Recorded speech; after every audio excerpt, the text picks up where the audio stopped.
Hey, this is Anney and Samantha. And welcome to Stuff I've Never Told You, a production of iHeartRadio.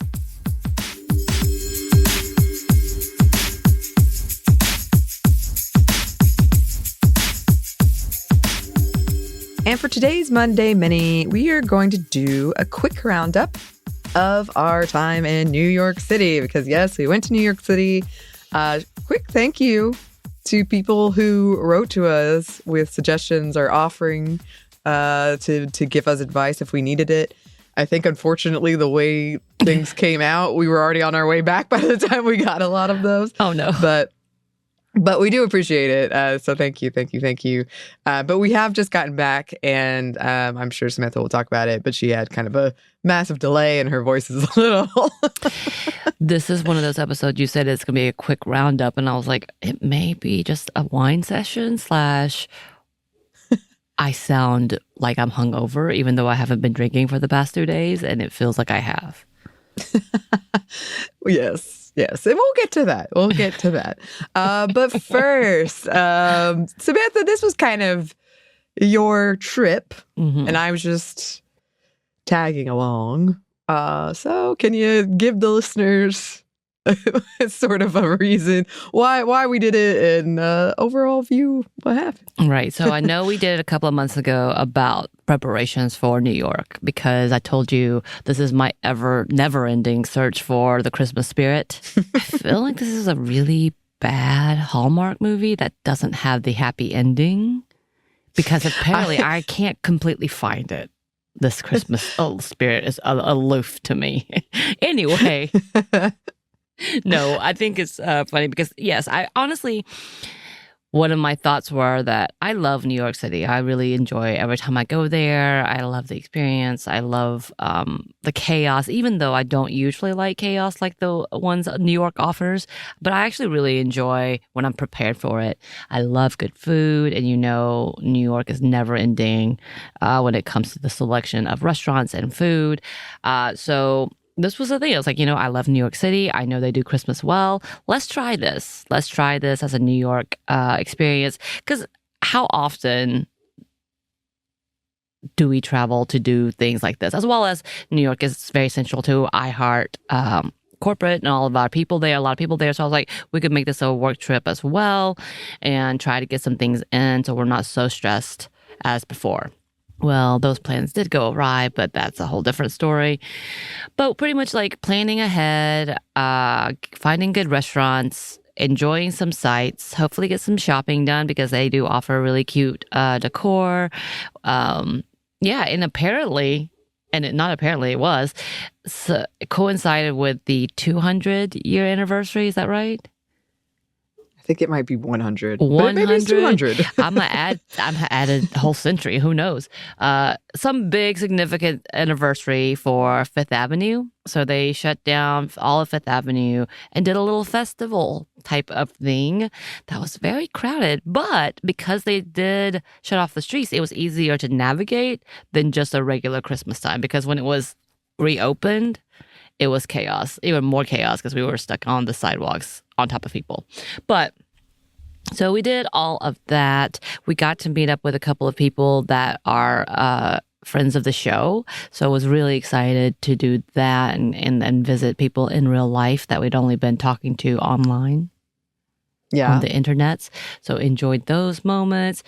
But yeah, essentially it was a food and holiday tour of New York during the season that's supposed to be all about holly jolly times. Yes, I texted a mutual friend of ours who was dog sitting Peaches. For me, yes. About your search for the Christmas spirit in New York, and she was like, "This sounds like a sitcom episode." Yeah. The way everything worked out, yes, it would either it's going to be a tragedy, like a drama, or a sitcom. It's one of those. Yes, but we did get to hang out with contributor Joey in real life, a couple of times.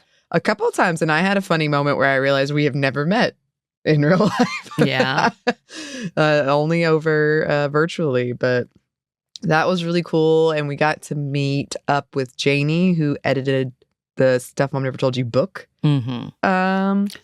She was our guide and mentor the entire time and helping along with the process, keeping us on track in deadlines, as well as making sure we were coherent. Yeah. She was great. And she was great hanging out with her. I got to talk about my fan fiction. It was awesome because she was like, just give me the bullet points. Yes, she's so fantastic. And like she's just one of those few people who knows how to talk to people really well and bring out and genuinely seeming to care. And interested. Interested, yeah. And gave us a lot of recommendations. We should have gone to her earlier. Yes, honestly, the way she just pulled out her phone and the map was like, go here, here, and here near your hotel. And we did go to a couple of those places because it was convenient to do at that point. But like before then, we should have gotten those recommendations before. Yeah. Because we went to the world's tiniest Italian restaurant, which was really good, but it was tiny. I think it sat like a total of 12 people. 10 and we were squished. Yes, that's the best way to put that. Yeah, but it was delicious, but very squished. It was, very squished. We also saw the New York iHeart office, which we had heard tell of a lot. We'd heard about how cool it was, and now it has this hallway that changes music. I misunderstood this hallway though, so we did go. We did go. It was kind of a fiasco in that we're awkward and we didn't know where it was. There's no real prep to this. No one really cared that we were there, and more so they were confused while we were there. Everyone was confused while we were there, and they're like, and honestly, we had thought about backing out, but after making this arrangement, making sure that this arrangement could work, and went through some hoops, and I had so many amazing people try to help us get there. We had to go. We had to go, and we did. But people were confused, and so were we. So I always thought the hallway. I don't know why I thought this, but I thought it was like kind of a flat escalator up situation. Oh, I didn't think that. And you would go through the decades of music, and it changed colors as you went through. Yeah. Instead, it's like a white hallway that has small red lights around it, and as you move through, you're moving through the different radio stations. Yeah. And and it continues to play when you stand there. Like it doesn't when you stand stop. there, yes. And then if you're in between two, they both play. That was fun because we were trying to have a conversation with someone in the middle of that. And we're like, this is not working. I had imagined it being longer and inside, and then someone had talked about a disco ball at one point, and I thought that it actually like played as if you were in a party. Not that, it was still cool as is, but like I thought it was that type of theatrics where it like welcomed people with a literal dance party in the middle of a hallway, like inside. So this was how you get it to the security part. So a lot of like that was confusing. It's not marked. Yeah. And on the other side, I don't think it was marked. I was trying to remember. This is what I've discovered with New York, and I need someone to help me out because y'all don't mark places. I need actual names of the restaurants and places that we're supposed to be going to on the outside, so I'm not standing there looking real confused. Because even with like the iHeart building, it said the building name, but it only had one, like either a corporate office or like whatever that is in there. And sure, maybe it's to the main thing and understandable because there are several offices in it, but it just showed me one. So I was very confused about whether or not it was in there. Like, I will say at least like our Ponce City Market area that has several offices, at the bottom they tell you which floor is what office. I'm gonna need that. New York people, help me. Because why? We've had several mix-ups where the restaurant, I could not figure out where they were because the name of the restaurant wasn't on there, or they changed the name completely, and I'm like, why? Why would you do that? Why would you do that? Why would you name it completely different for the outside and be like, as like it's a subtitle, and that's what they advertise with? I'm like, why would you do this to me? Anyway, that was interesting. But yeah, the office was really interesting. The way it was set up, it was still familiar because all the decor is pretty much the same in our local office. Yeah, there was in the podcasting unit, no one there. So it was kind of a good thing because we're so out of touch with different offices, even in our own office, of the employees outside of our own inside, like, Stuff Mom Never told you network that I wouldn't have known if they would know us. Yeah. Yeah. It was a very sleek. It was a very sleek office. They were having a pizza party. And it was over several floors. We got to see the radio side too, again, because this wonderful person who was showing us around kind of surprised. She was very confused, but was like, I'll take you. I'll take you. You want to see it? And she was very kind about it. Sure. Yes, she was. If you happen to be listening, which I'm sure you're not, thank you. We know it was weird. We understand our awkwardness. Yes. Thank you for helping us, or at least assisting us in this moment, because it was interesting. Yeah, I think, and it was very short. Like, it still ended up being like 20 minutes. Mm-hmm. And it was actually nice because at least we were out of the rain. Because it was raining that day. That day was the day, because everything had gone so smoothly, and then that day was the day when things started to go a little... because we've been taking the subway and hadn't had any issues until that one. And it's true, we went the wrong way. Look, I was very proud of the fact that we've been handling it pretty well. Yeah. And then I came in, I was like, no, it's definitely this one. It says to enter this street. We were in Chinatown. Also, we were trying to go to a restaurant that didn't take reservations right after the pandemic, and then all of a sudden it did. And I was like, oh no. So of course it was going to be a 3-hour wait. And I was like, oh no, we don't have time for this. So we didn't get to go. But instead we went to an institution that Anthony Bourdain loved, the Chinese restaurant, which was good. Mm-hmm. But it was just a Chinese restaurant. Like, we're going to keep it that. But, like, very cool little area. So we were trying to book it to the station from Chinatown. And it was like, go here. And, of course, as a novice with really bad public transit here in Atlanta, it's kind of a feat to try to figure it out and get your, like, not sea legs, but sea legs for all intents and purposes.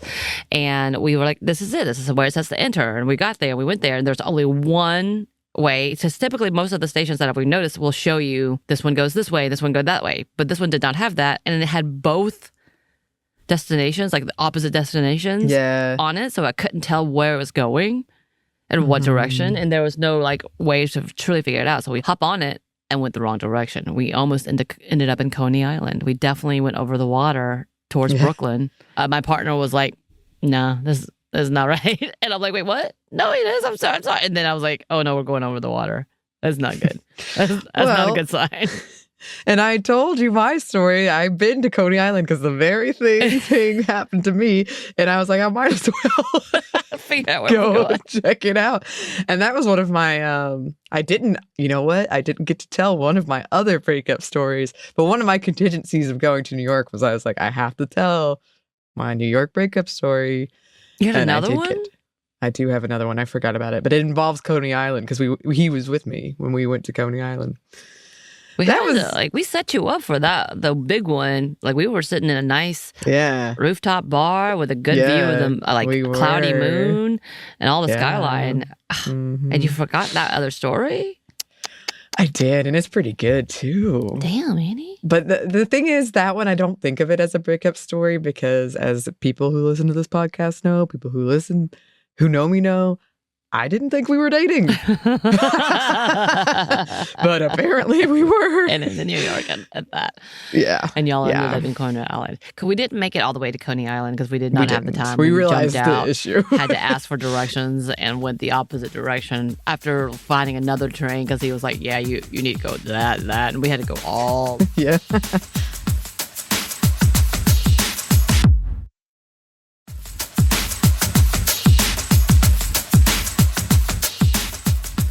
We did go to a couple of the stations where it had like the giant mall. So I think this one was like one of them we went to was like the World Trade Center. Yeah. It's not obviously it's not that big, but it was that area and the new area for that. And it was gorgeous. I was like, damn, look at this. They have some skating going on and lots of like very fancy upscale stores in here. Mm-hmm. Kind of confused. Anney went into the bathroom, got locked out and in. Did you get locked in? No, that would have been terrible though. Right, I couldn't remember. But definitely locked out. We had to have some assistance with that. Yeah. That day was rough. Yeah. Well, we also tried to record that day and it didn't happen. It did not happen. We made it to both studios. I would like that to be we were noted. there. We may have made our engineer who was helping us on the second studio laugh/spy. He ended up spying on us without meaning to spy on us. It was quite funny because we sat there for quite some time, like 40 minutes. And he was thoroughly confused. Like, why are you not recording? What's happening? We're like, I don't. Hey, we're just gonna hang in the studio. Very nice studio, though. And it's also very jarring. I wonder if it is for anyone else, because coming from like New York street subway chaos, trying to get to the studio. Which, by the way, we had very clear directions from them, so I'm very grateful for that. Thank you, because we would have never found it if they had not told us the building. Guarantee I would have never found it. But when I walked in, it was like, it's a little bit chaotic. And then you get into the studio, it's soundproofed and everything stops. I was like, oh. Yeah. That was interesting. Like, it was such a jarring break. Like, we've been into the studios before, even though we act like we have never been. And so I'm used to that-ish. Like, I know what's going to come. But, like, from New York streets, it was very, very... different. So it was interesting. We did hit most of the restaurants that I wanted, except for that one place that we didn't get reservations. Lesson learned. I will be getting those reservations. Got to see also another member of iHeart that we never officially met with the Cool Zone crew. Garrison, hello. I don't think they listened, but if they did, hello. But they were a surprise because essentially we were all on the flight. Not we. Anney was not included in this. Myself and my partner were on a flight, and we were kind of trying to get ourselves together. And I hear my partner going, "I think that's Garrison from Cool Zone." And I was like, "What?" No. They had a mask. They were looking very like stylish. Like you would have noticed them just for their good clothes and style. But they had a mask on and everything. And we were just talking. I was like, and we have never met this person. Never met them. I've never talked to them ever. Like, I know of them because I know they did move to Atlanta to do like investigative journalism for Cop City, and all of those things. So like I knew that, but I would be like, how would we know them? And the fact that my partner immediately clocked them, I was like, no. And then they, being as brave as they are, my partner goes, Garrison, just says the name loudly, and I look up. I was like, "What are you doing?" Mortified, because either way, I'm like, we don't know this poor person, right? and they turned around. They were like, "What? Hey!" And then I had to explain, "Hey, so I'm your coworker. We do work Also, I know your people. We know each other's people. We're friends with your people. Like we talked about executive producer Sophie." And how amazing she is, and how much I love her, and like how much we love her. And one of our best funny experiences in California was with her. Yeah. But they were like, "What?" Like the face they made was like, "What?" But apparently they're fairly famous enough that they get this. They said they get it quite often. I was like, "Oh, yeah, wow. I've never gotten that." Ever. I knew that to say. We ended up being able to hang with them because they were there for stuff related as well, and I love that. We were like, "Hey, we made a new friend," but at the very same time, I was like, "Please don't be weirded out by us for yelling your name and not, like it's seeming like we stalked you. We did not." My partner just really knew who they were. It was impressive. But yeah, so like all these little happenstances, and then all the little schedules, and we went to cute little bars everywhere. It was very fun. Good drinks everywhere. Got a tiny knitted sweater for sweater weather drinks. And I love those sweaters. Yes. I love them. I think I'm being advertised them to me now. I saw one that I could personalize. I was like, oh no. Yeah, your phone knows. And you were very polite and asked if you could take them. I know. I just can't. I'm a rule follower. Like it's getting worse as I get older, I think. Oh, I think it was nice. And the waiter was like, yeah. Just like, yes, take them. Yes. I'm like, please give me different ones then. We had a lot of wonderful food, a lot of wonderful drinks. But then I suppose this brings us to our final fiasco. The one day we happened to be flying out, the weather was just terrible. Yeah. It was terrible in Atlanta and New York, and there were a lot of delays. I was pretty fortunate. I only got delayed 45 minutes, but Samantha, your flight got canceled, and then you had a wild adventure. Yeah, essentially, like I was sitting there the day before, which I'm like, you know what, at least, so we were using JetBlue, not a sponsor at this time. If you want to sponsor us, I would love for you to be, sponsor us. At that time, like a couple of days before, we had gotten notification that the weather was supposed to be iffy.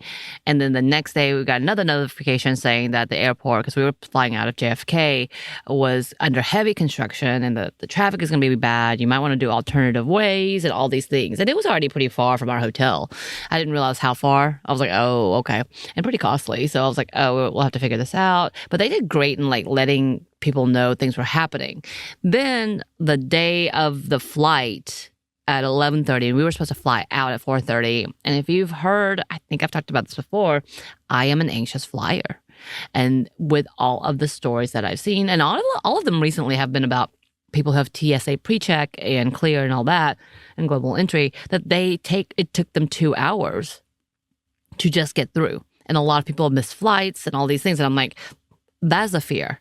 That is what fear I hate. I hate that fear because I've never gone through delays. This is the first time I've ever had this. So I was like, what is this? So we got a notice at 11:30 that our flight had been canceled and rescheduled for the following day for 4:30. And I was like, oh, damn it. That means we're going to have to scramble, rearrange. I have a dog sitter who's very kind, but she needs to get home to her dogs, our mutual friend. And like and Peaches, I was missing my dog. I was missing my bed.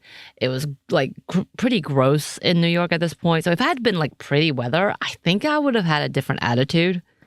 I'm not sure, like, because we would have been like, no, we're going to take adventures. But it was really gross, really rainy. Things were happening, like all these things that I'm like, I did not plan for this. And I feel like I need to plan for everything at this point in my life, which is hilarious because I'm a procrastinator. But yet I still needed to plan for this. So I'm a whatever that is.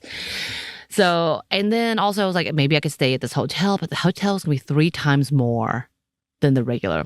Actually, probably like 4 times more than the regular cost. And I was like, what the hell? So the to stay that night would have been like 3 plane tickets, essentially. And I was like, no. So we rearranged finding other flights, and Delta was still flying at that point. So we decided to book. And our flight was going to be 8:30. And because my mindset had already been, we're only going to do this one thing, which we had already done. We went to Russ and Daughters and got some yummy bagels. And then we were going to hang around for a little bit and then leave. But because my mindset was there and I was already kind of stressed out and I was trying to figure it out, because we went back and forth in debating. Do we try, make sure we got the refund? Because we almost got the wrong, like they were just going to give us credit. And I was like, no, we don't want that. And so we went back and forth and trying to figure out if we need a move hotels for the night. Where do we go? Do we go closer to the airport? What if they cancel tomorrow? All these different things. So finally was able to find a flight with another airport at LaGuardia. And because I knew yours hadn't been canceled yet, and like the likelihood that we'll be flying out, it's good. But it was at 8:30. However, because you are not as anxious as I am, you weren't leaving till like 1:32, and we would have left at 3 because I am that anxious person that was like, if we get there at 3:30, which took us 45 minutes to get there, like it took longer than the expected time frame. It took 45 minutes to get there. And like, just in case we were watching the TSA pre-check stuff and the security stuff, and it was like 10 minutes, 20 minutes, 30 minutes. And when we had flown out of Atlanta, it's like 11 minutes. And then when we got there, it took 35 minutes. Still not bad. Still not bad for what it was. But just because of my anxiety, I was like, if we sit in line for 2 hours and like something happens with the plane stuff and we have to rearrange, I'm going to be upset. So like, this is too much. I need to get to there. So we just went with you, knowing that we're about to spend 4 to 5 hours in the airport. And I'm like, okay, we can do this. It's fine. We'll get drinks. We'll go a little holiday shopping in the airport, which we did. We'll do all the things. It's fine. Found out, and I didn't realize this, each terminal has its own security. So you have to go in and out if you want to go to a different terminal. Because we were looking for, like, we were in Terminal C. And I was like, oh, there's some cute things in Terminal B. Like the FAO Schwartz was in Terminal B. I was like, maybe we can go. It's like, no, you have to leave and do security again.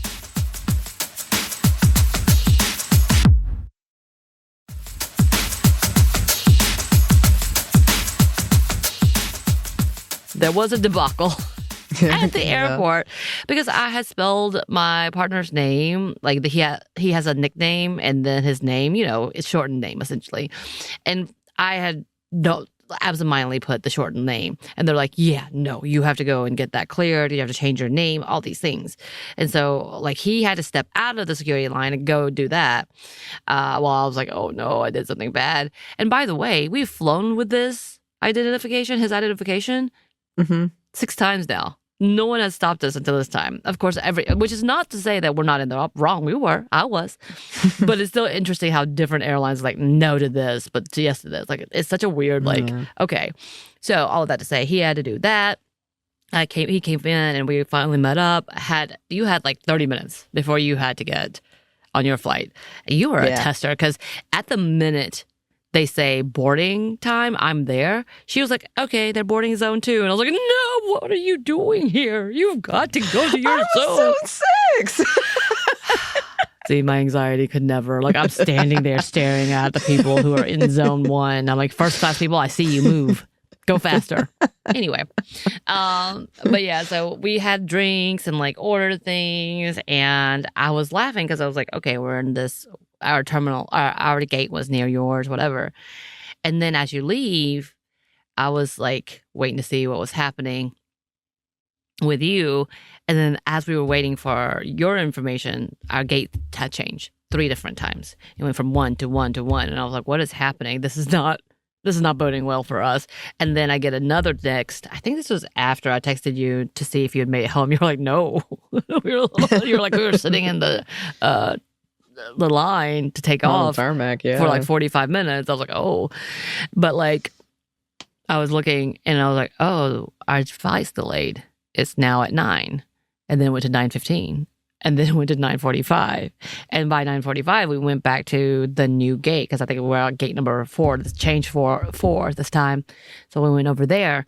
Damn it, it was to 10:15. And at that 10:15 mark is when the flight attendant, they were, or the workers were so nice. They're like, we're so sorry. We're with you. We don't know what's happening. And she started with, I really don't think boarding time, and this was a little earlier. It was like 9:15 when we thought it was going to be 10, or 9:30 when we thought it was going to be 10. And I think at 9:45 was when she made the announcement. She was like, I really don't think boarding time is going to be not 10:15. I could be wrong, but I really don't think. And the way her speak came out, saying like we were going to come on earlier. So I was like, oh, she's like, there's no way we're going to make that. Then I was like, wait, what? And then she went and talked about how there was something wrong with one of the parts of the plane. They're trying to fix it. We were looking into the tarmac at the airplane because we could see the airplane. It's been sitting there for like 2 hours. The pilots were in the front. One was like dozing off a little bit. And I was like, what's happening? They were in the darkness. The entire plane was dark. And we were like, oh, this is not going. And people were going in and out of like the security maintenance area. And I was like, oh, this doesn't look well. At 10:30, they offered us snacks from the airplane. They're like, we're so sorry. Come get some water. Come get some snacks. We did that. We get there and they're like, make a general announcement that our gate has completely changed. So you see a massive amount of us, and it's pretty packed out, that flight, all gather together and go to a completely different part of the airport, that terminal. And so having to trek that way and sitting there. And then finally we boarded at, I want to say 10:45, 10:50. And then we took off, I want to say 11:30. So we were sitting in there as well for a while, but it wasn't like long compared to the flight attendants. Bless their hearts. Most of them were great. One woman was not happy. And she was asleep. Like, she would sleep whenever she had the opportunity. Because the way I was seated, I was in front of her little like seat, the airline seat, because I was at the emergency exit. And she was just like exhausted. At one point, this guy was trying to get into his seat, and she was on it. And I don't know if he said excuse me, if he didn't, she didn't hear him. But he was trying to put his bag. And the way, I guess it surprised her, she was like, "Oh my God, what are you doing?" And he was like, "Oh, I'm sorry, this is my seat." And he was not mean or anything. He was like, oh, I'm sorry, this is my seat. I was just trying to get to it. She's like, you could have said, excuse me. You didn't have to get in my bubble. You were in my bubble. And then as he's putting his stuff up, she's talking to another flight attendant. She's like, yeah, I felt my bubble being invaded. Oh my God, what was he doing? And I was like, oh, she's not happy right now. Like, it was like so dramatic. I get it to a certain degree, but I was like, he didn't do anything like Like, I would have had a hard Right. time, too, trying to talk to her because she was in such a conversation with the flight attendant that he either did say it and she didn't hear him, or he didn't want to interrupt, so he was trying to maneuver around her. Because also the Right. way we were waiting for the flight, it was taking forever just to get onto the plane. I've never experienced that. And I've been in the back zones. I've never experienced having to stand so far back in the line and waiting for other people to put their stuff up. But it took a while just Yeah. to, like, get into the plane. So, like, at this point, by the time we got there, like, we were holding up lines and we were trying to do it quickly. So this was his method, and she was not having it. Not having it. I was just like, Yeah. everybody is done. Everybody is done. There was no real other drama. Like, no one was like, there was no arguments. There was no loud babies, surprisingly. There was no nothing. So it wasn't a bad thing. But it took a while. And, like, outside of her, she was just done. Like, when I tell you, it was very palpable, like, just sitting near her. The other flight attendants were very sweet, like, very kind, and was trying to be very, like, at one point I had asked for, like, when I go on to flights, I know some airlines give you the whole drink and some just give you, like, a partial amount of drinks. I want the whole thing. So I always ask for a can. I learned this from another flight attendant person who was like, I always ask for the can and they'll give it to you. I was like, yeah. I feel like it's a, hack that I secretly know. So I was asking, I asked for it, and she was like, I'm so sorry, can you wait till after? And if I do, I'll bring it back to you. But she went ahead and poured half of it, and I was like, oh, really? Like, we are the last flight. It was always going to be the last flight. To the point that I was kind of scared that if they cancel this, we'll still be here the next day, and I'll have to still go to a damn hotel or sleep at the airport. That was also a thought. But she came back after she finished and brought me a whole can. So it was very sweet. Like, no one was like mean or anything, but people were done. Like, that's where we were. And we finally landed, got back, and then it took 20, 30 minutes to even get a lift because it was so late. We got late like 2:30, 3 o'clock, and finally made it home. But it was an ordeal, and my partner was done because he is also like you, or he's not as anxious about this, but he placates me. And it's like, all right, we'll leave this early. All right, we'll get to this early. But, like, I told him, it was like, the one time that we miss a flight, know that I will never, ever let it go. Ever. And I'll be worse than you think I am now. So don't give me that opportunity. But we did. We made it home. We got home at 3:30. Our dog Peaches was very excited to see us. Our mutual friend was very glad that she didn't have to come back the next day, I think, because she was traveling back and forth. It was very sweet. So it was a thing. Yeah, it was. And, the next day, great weather. Yeah. So that's the other part to this. It's like, one of the things I was saying is like, well, I want to go somewhere with colder weather. If I could get snow, that'd be wonderful. If not, it's fine. Just colder weather. And it ended up being warmer in New York than it was in Georgia by the time we got there. So it was like 40s, still kind of cold, but nothing that we're not used to, and rainy. And I was like, rainy. Yeah. But why? Yeah. Well, my flight was so turbulent, we never got no drinks or anything. It was a really rough flight, and the pilot was like, "It's going to suck, everybody." I was like, "Okay, cool." I'm telling you, your pilot's warning would have had me on, like, I would have had to take 10 pills. Like, at this point, I'm like, what is bad. happening? I was looking at the wing and how much it was shaking, and I was like, "This is it." But all that to say, we had some hiccups, but it was a wonderful, wonderful trip. And because we're constantly working, we were doing some work when we were there, but just constantly getting ideas and stuff. I have to say, Samantha has like a bathroom observation with women and children she made. I have one. I have some about subways, and on my flight, the seat next to me was empty. It was actually a lot of empty seats. Really? But it was a guy on the other end, and he just put his stuff in the seat and didn't even ask or do I was like, well, okay, cool. That's great. That's interesting. Love that. So we got some ideas. Okay. We got some ideas. Yeah, that bathroom thing, I was angry. You were, yeah. Because Samantha it was so notable that I was like, this is... And what's so funny is, after I made the statement, my partner, we went to an event It's one of the cheesiest events, but we got some good pictures. That they had the bathrooms, but it was not gendered. So it was just open bathrooms for everyone. And he experienced it and was like, oh, okay, this is annoying. I was like, uh-huh. So it was like I those two observations was like made me like, I'm glad to note this. Yeah. So yeah, I think we should come back and discuss that in the future. But for now, it was good. It was fun. We're recovering.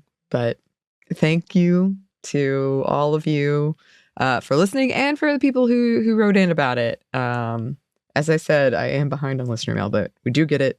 I will respond soon. Yes. Which, speaking of, if you would like to contact us, you can. You can email us at stephanieandmomstuff@iheartmedia.com. You can find us on Twitter at momstuffpodcast. You can also find us on Blue Sky at momstuffpodcast. Yeah. We're also on Instagram and TikTok at Stuff I've Never Told You. We have a YouTube, we have a TeePublic store, and we have a book you can get wherever you get your books. And hopefully we'll connected. Damn, we're connected. We are connected. Well, if you we're want to be there. connected. Yes. And hopefully we'll get Janie, the editor of the book, on the show. She at first was very hesitant, but then she was like, okay, maybe. I think we talked her into it. I think we did. So hopefully we'll get to hear from her personally soon. Thanks as always to our super producer, Christina, our executive producer, Maya, and our contributor, Joey. Thank you. And thanks to you for listening. Stuff I've Never Told You is a production of iHeartRadio. For more podcasts on iHeartRadio, you can check out the iHeartRadio app, Apple Podcasts, or wherever you listen to your favorite shows.